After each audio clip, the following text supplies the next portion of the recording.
마리아는 이 좋은 편을 택했다. 다시 말하면 마리아는 그 중요한 한 가지를 택했다는 거예요. 그게 무엇이냐? 바로 주님과의 교제. 그러나 반면에 너는 많은 일로 분주해서 정말 중요한 한 가지를 놓치고 있어. 이런 말씀을 하고 계시는 거죠. 우리는 이 바쁜 사람이 성공한 사람이라는 생각을 하기 쉬워요. 그래서 여기 지금 분주하게 일하고 있는 마르다가 하나님께 헌신하는 사람이고 그야말로 주님을 기쁘게 하는 사람일 거야 라고 생각하기 쉬워요. 그런데 이 마르다는 정작 예수님에게 칭찬을 한 번도 못 받아요. 주님의 인정을 받지 못해요. 항상 바쁘게 애쓰는데 늘 미치지 못하는 거예요. 그런데요, 마리아는 주님 발치에서 조용히 말씀을 듣고 있는 이 모습을 보면 별로 하는 게 없는 것 같죠. 그런데 이 마리아는 인정을 받고 또 칭찬을 받거든요. 그러면 좀 이렇게 마음속에 야, 이거 좀 뭔가 불공평하신 거 아니야? 이런 생각이 들거든요. 근데 여러분, 예수님이 불공평하실 리가 없고 예수님이 편애하실 리가 없잖아요. 예수님은 틀리지 않는 분이잖아요. 실제로 이제 이게 시간이 지나면서 마리아의 삶의 열매가 나타나기 시작하는데 요한복음 12장에 보면은 이 마리아가 향유 옥합을 예수님의 발에 붓는 사건이 나와요. 한번 요한복음 12장 3절을 같이 보겠습니다. 마리아는 지극히 비싼 향유 곧 순전한 나드 한 근을 가져다가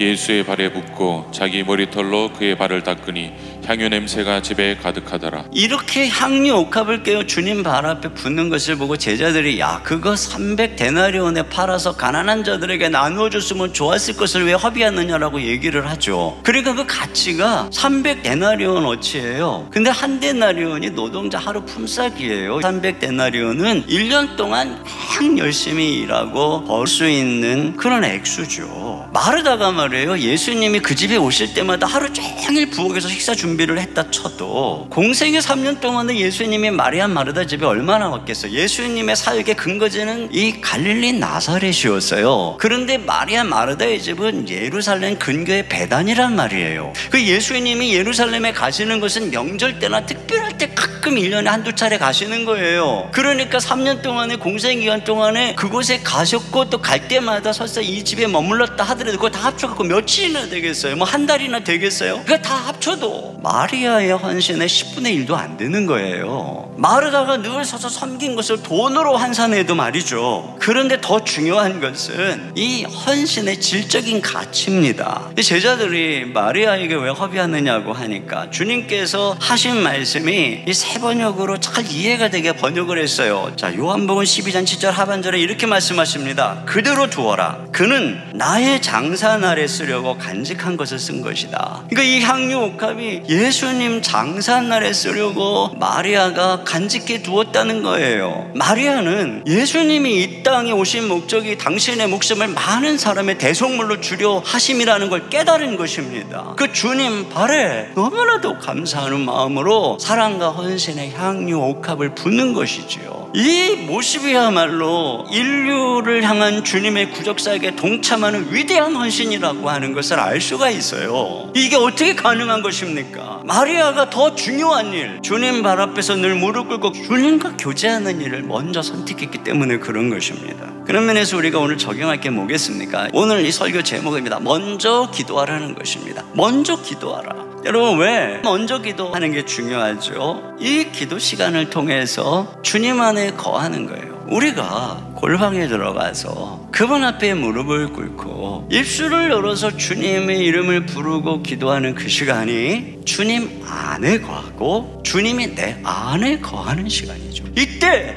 인생의 방향이 잡히는 것이에요. 그리고 이 시간에 하늘의 자원이 흘러 들어오는 것입니다. 하늘의 생명력을 경험하고 내 안에 있는 온갖 독소들이, 원한과 분노들이 주님 앞에 토해져서 해결되는 시간입니다. 새롭게 변화되는 시간이죠. 이렇게 하고 나서 일할 때 열매가 맺어지는 거예요. 그러니까 이 먼저 기도하는 거 너무 단순한 것 같지만 엄청나게 중요한 삶의 원리인 것입니다. 이처럼요, 바쁘지만 중요한 기도를 먼저 하면 그 기도 시간에 주님께서 지혜를 주시고 아이디어를 주시고 능력을 주시고 방향을 잡아주셔서 기도하고 나서 나는 기도하기 전보다 훨씬 질서 있게 분별력을 가지고 능력 있게 에너제틱하게 모든 일들을 처리할 수 있게 되는 것입니다.